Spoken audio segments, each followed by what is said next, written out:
आपको पता है कि नेपाल की नई गवर्नमेंट आई है और नई गवर्नमेंट से इंडिया को काफी प्रॉब्लम क्रिएट हुए हैं। यहाँ पे एक सवाल ऐसा भी है जो मुझे भी जानना था और इसके बारे में मुझे भी बात करनी थी। रिपोर्ट में आज देखने वाला हूँ कि क्या नेपाल चाइना के बेल्ट एंड रोड इनिशिएटिव में एड हो सकता है, और अगर एड हो जाता है तो इससे नेपाल को क्या क्या नुकसान का सामना करना पड़ सकता है। तो भी हम रिपोर्ट देखने वाले इसमें इंडियन मीडिया क्या कहता है नेपाल चाइना के इस नए रिलेशन के बारे में। क्या नेपाल एक नया श्रीलंका बनने जा रहा है? रिपोर्ट देखते फिर आपके साथ बात करते हैं। हेलो, वेलकम टू प्रथम IAS। तो देखिए, जब से नेपाल में पावर का ट्रांसमिशन हुआ है, जब से प्रचंड प्राइम मिनिस्टर बने हैं, तब से कहीं ना कहीं उनका जो स्टेटमेंट है वो पूरे वर्ल्ड लेवल पे ट्रेस किया जा रहा है। और ऐसा भारत नहीं बल्कि विश्व नेपाल के लिए जो आपको USA है वो दोनों जो है ना बहुत ज़्यादा चिंतित है। क्योंकि आपको पता होगा भारत के कहने से USA ने फंडिंग किया था अंडर द मिलेनियम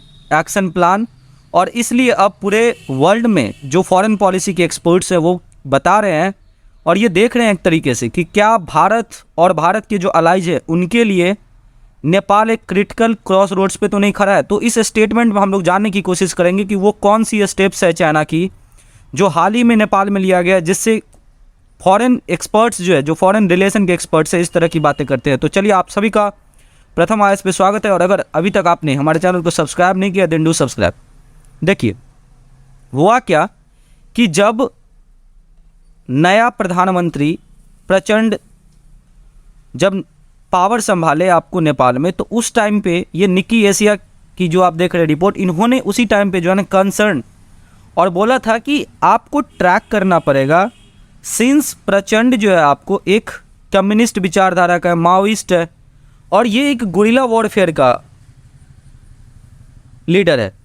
तो उस टाइम पे लोग ने क्या किया, तो इसको इग्नोर किया, क्योंकि प्रचंड खुद उस समय पे स्टेटमेंट दे रहे थे कि हम इंडिया के साथ कोऑपरेशन करके चलेंगे, और आफ्टर 10-20 डेज कुछ और भी यहाँ पे हो रहा है। तो जो निकी एशिया की ये रिपोर्ट थी उसको कहीं ना कहीं यहाँ पे सबूत जो है आपको यहाँ पे मिलता हुआ दिख रहा है कि किस तरीके से प्रचंड का एक्शन है। और अभी हाल ही में आपको जैसे ही आपको प्रचंड ने संभाला PM की कुर्सी नेपाल में, देखिए क्या हो रहा है। ये जो नया चाइनीज़ बिल्ट एयरपोर्ट है वो इनॉग्रेटेड किया गया, और ये ग्लोबल टाइम्स, आपको पता होगा ये माउथ पीस है चाइना का, इनकी ये आर्टिकल है कि क्या ये जो नई इंफ्रास्ट्रक्चर का इनॉग्रेशन हो रहा है एक फ्रेश साइन है ग्रोइंग बायलैटरल कोऑपरेशन, और इसे बिल्कुल देखा जाना चाहिए इस तरीके का। क्योंकि मैं आपको बताऊंगा कि जो टेरिटोरियल डिसएग्रीमेंट हुआ था ड्यूरिंग ओली, देखिए मैंने आपको एक वीडियो यहाँ पे प्लेलिस्ट में मैं आपको बता दूंगा कि क्या नया जो पावर शिफ्टिंग हुआ है नेपाल में, इसकी मैं लिंक आपको डिस्क्रिप्शन में दे दूंगा। वो इंडिया के लिए कंसर्न है, और मैंने आपको उसमें बिल्कुल बताया था कि ये प्रचंड नहीं करेगा, ये तो प्रचंड आपको कठपुतली बन गया है किसका, ओली का। क्योंकि ओली को बदला लेना था आपको देवा साहब से, और ये चीज़ आपको बिल्कुल यहाँ पे देखने को मिल रही होगी कि ये जो अभी हाल ही में आपको रिपोर्ट जो आया है कि ये नया इनॉग्रेशन हुआ है चाइनीज बिल्ट एयरपोर्ट का, ये आपको BRI है जो चाइना की एक ड्रीम प्रोजेक्ट है, बॉर्डर रोड इनिशिएटिव, इसका पार्ट है। और नेपाल जो है BRI को साइन किया था मई 2017 में। इतना ही नहीं, आगे और आप देखिएगा तो और आप इससे चौंकने वाले, क्योंकि चाइना की जो फंडेड प्रोजेक्ट है आपको वो अब नेपाल के रिमोटेस्ट एरिया, और इवन जो ये प्रोजेक्ट है ये काठमांडू वैली के जो है ना बिल्कुल रिमोट एरिया, गांव-गांव तक में जो है ना ये पार्टिकुलर एडिंग प्रोजेक्ट लाइक जो सोशियो इकोनॉमिक पॉलिसीज से रिलेटेड है, जैसे आप स्कूल्स बनवाना, छोटी छोटी रोड की कंस्ट्रक्शन। और इतना ही नहीं, नेपाल के जो एक्सपेक्ट्स हैं वो पॉजिटिव आउटकम यहाँ पे जो फिजिबिलिटी स्टडी चल रही है क्रॉस बॉर्डर, जी हाँ, देवा साहब के समय में नेपाल बिल्कुल भारत के साथ टाइज कर लिया था, और इसीलिए भारत ने एक तरीके से आज अ सॉवरेन नेशन यहाँ पे जो पॉलिटिकल शिफ्टमेंट होती है उस पर बिल्कुल यहाँ पे ट्रस्ट रखा। और इवन जब प्रचंड प्राइम मिनिस्टर बने फिर भी भारत की तरफ से पहला ऐसा रिएक्शन आया, हमारे प्रधानमंत्री पहली ऐसे फॉरेन ग्लोबल लीडर थे जिन्होंने यहाँ पे उन्हें कॉन्ग्रेचुलेट किया था। अपार्ट फ्रॉम दैट अगर आप देखोगे तो फिर भी प्रचंड यहाँ पे जो उनकी स्टेटमेंट आ रही है, ये तो मान लीजिए BRI का प्रोजेक्ट है, ड्रीम प्रोजेक्ट है नेपाल का, कि किस तरीके से और ये जो आपको यहाँ पे क्रॉस बॉर्डर रेलवे है ना, इसको हेवनली रोड भी कहा जाता है। तो इस पे अगर नेपाल के एक्सपर्ट्स ही बोले कि यहाँ पे पॉजिटिव आउटकम्स आने वाली है, तो कहीं ना कहीं जो नेपाल सरकार की राय है वही यहाँ पे दिखती है और फिर से BRI आपको एक्टिव होने वाला है। और ये चीज़ें आपको पता होगा कि ये जो रेलवे कंस्ट्रक्शन है, ये गाइडोंग, ये साउथ चाइना की जिंजियान ऑटोनोमस रीजन है, वहाँ से लेकर के काठमांडू तक होगा। और ये एक तरीके से जो है ना स्ट्रक्चरल जो डिसएडवांटेजेज है लैंडलॉक कंट्री, जी हाँ आपको पता होगा कि नेपाल एक लैंडलॉक कंट्री है और भारत पे पूर्णतः रूप से यहाँ पे डिपेंडेंट है और चाह रहा है नेपाल यहाँ पे कैटेगराइज करने का। तो चाइना की जो ये स्टेटमेंट है ग्लोबल टाइम्स में, ये सारी चीज़ें कहीं ना कहीं इनडायरेक्ट रूप से इंडिया को यहाँ पे टारगेट कर रहा है। यहाँ पे आप देख सकते हैं, reduce the structural disadvantages of the landlock country.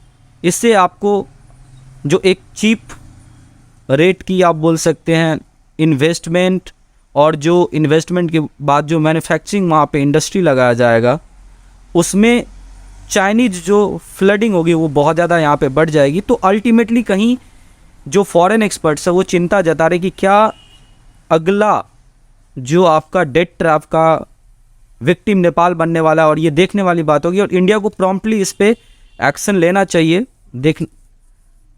हालांकि अगर देखिएगा तो नेपाल और इंडिया के बीच में कोई गवर्नमेंट टू गवर्नमेंट रिलेशन से ज़्यादा इम्पॉर्टेंट यहाँ पे पीपल टू पीपल कनेक्शन है। तो इस कारण से ये चीज़ें कहीं ना कहीं हमें थोड़ा वेट एंड वॉच सिचुएशन में देखना चाहिए। और ये चीज़ें आपको तय भी था, क्योंकि जैसे ही प्रचंड प्राइम मिनिस्टर बने, चाइना ने चेंज कर दिया अपना एम्बेसडर, और ये सब सारी चीज़ें केवल और केवल जो BRI इंस्टॉल्ड जो उस टाइम पे रुका हुआ था देवबा साहब के समय में, उसको फिर से एक्टिव करने के लिए जो है ना चाइना ने इस तरीके से किया था। और वो सारी चीज़ें आपको यहाँ पे जो स्ट्रेटेजिक पार्टनरशिप है उसको डिपेंड करने की कोशिश की जा रही है, और इसीलिए ये कंसर्न इंडिया के लिए बना हुआ है। हालांकि इन सब चीज़ों के लिए पहले जो फॉरेन पॉलिसी के एक्सपर्ट्स है वो ऑलरेडी बता चुके थे कि जो न्यू नेपाल में गवर्नमेंट बन रही है उस पर यहाँ पे इंडिया को मॉनिटर करने की ज़रूरत है, और बिल्कुल अब प्रॉम्प्टली इंडिया इस पर काम करेगा। और जो चीज़ें यहाँ पे जो निकल के आ रही है आप यहाँ पे देख सकते हैं, ये तो ट्रेड टू ट्रेड की बात थी, इंफ्रास्ट्रक्चर डेवलपमेंट की। अब तो आपको यहाँ पे एक तरीके से जो बाउंड्री इशू है वो भी प्रचंड यहाँ पे बिल्कुल पब्लिकली वो एक तरीके से बोल सकते हैं कि डिबेट कर रहे हैं। और ये आप देख सकते हैं फर्स्ट पोस्ट का यहाँ पे आर्टिकल है, Prachanda led coalition in Nepal was to retrieve territories from the India silent on row with China. तो ये जो पॉलिटिकल इश्यू है वो इंडिया के साथ नहीं है नेपाल का, बल्कि चाइना के साथ है, लेकिन चाइना की बातों पे यहाँ पे चुप है। तो कहीं ना कहीं जो विज़न है कि इंडिया से यहाँ पे साफ साफ दिख रहा है कि दो टुक करने वाला, और इंडिया को भी इस चीज़ों पे यहाँ पे आपको कंसर्न बना करके रखना पड़ेगा। तो उम्मीद करते हैं ये सारा चीज़ आपको समझ में आओगा। और मैं आपसे पूछना चाहता हूँ कि आप क्या सोचते हैं प्रचंड के इस सारे स्टेटमेंट के बारे में। Please do right in comment box. Thank you so much for watching this video. तो आपने वीडियो देखी, आपको पता चला। देखो, नेपाल की जो नई गवर्नमेंट आई है उसके बारे में इंडियन मीडिया का और इंडिया के कई सारे गवर्नमेंट के लोगों का ये कहना है कि नेपाल के अंदर जो नई गवर्नमेंट आई है वो एक प्रो चाइनीज है। और प्रो चाइनीज क्यों कहा जा रहा है? क्योंकि शेर बहादुर देवबा जब उनकी सरकार को गिराया गया और नई गवर्नमेंट आई नेपाल के अंदर, उसमें से थे KP ओली शर्मा, जो नेपाल के ऐसे प्राइम मिनिस्टर रह चुके जिनके ताल्लुकात इंडिया से काफी खराब और चाइना से काफी अच्छे थे। और दूसरी तरफ अगर हम नए प्राइम मिनिस्टर को देखा जाए जिसका नाम है पुष्पा कमल दहल, उसको एक प्रो चाइनीज इसलिए भी माना जा रहा है क्योंकि उसने अपनी पार्टी और KP ओली शर्मा की पार्टी को मिलाकर एक गवर्नमेंट बनाई है। और इसी वजह से ये कहा जा रहा है कि नेपाल को डेथ स्टेट में जो है ना लेके आया जा रहा है, जिसका नाम है BRI, जिसको बेल्ट एंड रोड इनिशिएटिव भी कहते हैं। ये प्रॉब्लम क्रिएट कर सकता है नेपाल के लिए, इंडियन मीडिया का ये कहना है। बट आपने रिपोर्ट देखा, आप अपनी खुद राय बताइए कि आपको कैसा लगा। रिपोर्ट अच्छा लगा हो तो लाइक शेयर एंड सब्सक्राइब लाजमी कर सकते हैं आप लोग।